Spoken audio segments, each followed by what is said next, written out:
ഒരു സാധാരണ ഭിന്നത്തെ ശതമാനമാക്കി മാറ്റുവാൻ 100 കൊണ്ട് ഗുണിക്കുക.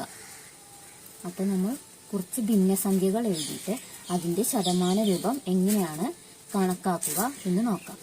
എന്താ പറഞ്ഞ ഒരു സാധാരണ ഭിന്നത്തെ ശതമാനമാക്കി മാറ്റണമെങ്കിൽ നമ്മൾ ആ ഭിന്നത്തെ 100 കൊണ്ട് ഗുണിച്ചാൽ മതി. അപ്പോൾ നമുക്കൊരു എക്സാമ്പിൾ ചെയ്ത് നോക്കാം. 1/4 ഇതിനെ ഈ ഭിന്നസംഖ്യയുടെ ശതമാന രൂപം എങ്ങനെയാണ് കാണുക എന്ന് നോക്കാം. അപ്പോൾ നമ്മളിതിനെ 100 കൊണ്ട് ഗുണിച്ചു കഴിഞ്ഞാൽ ഇതിൻ്റെ ശതമാന രൂപം കിട്ടും. അപ്പോൾ 1/4 × 100 എന്ന് പറയുമ്പോൾ 100/4. പിന്നെ 100/4 ഹരിച്ച് നോക്കുമ്പോൾ നമുക്ക് കിട്ടുന്നത് 25%. അപ്പോൾ 1/4 എന്ന ഭിന്നസംഖ്യയുടെ ശതമാന രൂപം എന്ന് പറയുന്നത് 25%. ഇനി 1/8 ശതമാന രൂപം കണക്കാക്കാൻ പറഞ്ഞാൽ അതിന് 1/8 × 100 ചെയ്യാം. 100/8 ഹരിക്കുമ്പോൾ നമുക്ക് 12.5 എന്ന് കിട്ടും. അപ്പോൾ 1/8 ശതമാന രൂപം 12%. ഇനി നമുക്ക് 3/4 ഒന്ന് നോക്കാം. 3/4 ആകുമ്പോൾ 3/4 × 100. അപ്പോൾ 300/4. 300/4 ഹരിച്ച് നോക്കുമ്പോൾ നമുക്ക് 16 2/3 എന്ന് കിട്ടും. അപ്പോൾ ഭിന്നസംഖ്യയുടെ ശതമാന രൂപം കാണണമെങ്കിൽ ആ ഭിന്നസംഖ്യയെ 100 കൊണ്ട് ഗുണിച്ചു കഴിഞ്ഞാൽ കിട്ടുന്നതാണ് നമുക്ക് ആ ഭിന്നസംഖ്യയുടെ ശതമാന രൂപം എന്ന് പറയുന്നത്. ഇനി ഒരു ശതമാനത്തെ എങ്ങനെയാണ് സാധാരണ ഭിന്നമാക്കി മാറ്റുക നോക്കാം.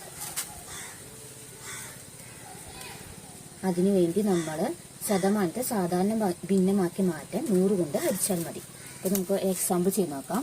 അപ്പോൾ 10% വിചാരിക്കുക. 10% അതിനെ 100 കൊണ്ട് ഹരിച്ചാൽ മതി. 10/100. 10/100 പറയുമ്പോൾ 0 ക്യാൻസലാക്കി 1/10. 10% ഭിന്നസംഖ്യ രൂപം 1/10. ഇനി 20% നോക്കാം.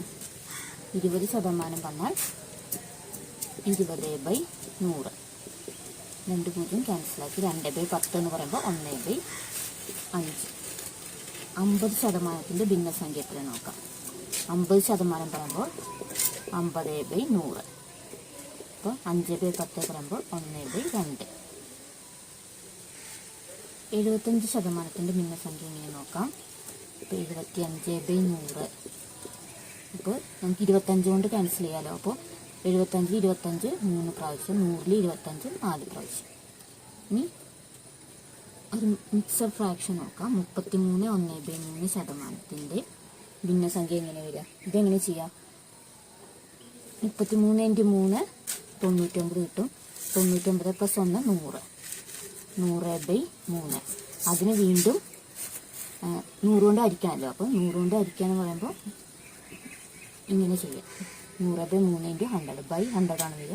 അത് നിങ്ങൾ മുകളിലേക്ക് വരുമ്പോൾ 3 × 100 ആവും. അപ്പോൾ 100/300 കിട്ടും. 100/300 പറഞ്ഞാൽ 1/3.